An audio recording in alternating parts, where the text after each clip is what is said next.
ब्रह्ममुरारिसुरार्चितलिङ्गं निर्मलभासितशोभितलिङ्गं जन्मजदुःखविनाशकलिङ्गं तत्प्रणमामि सदा शिवलिङ्गम्।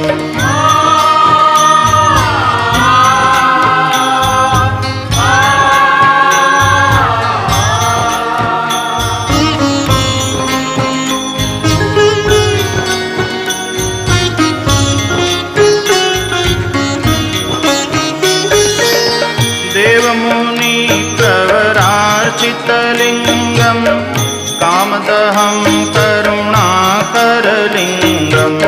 रावणदर्पविनाशनलिङ्गं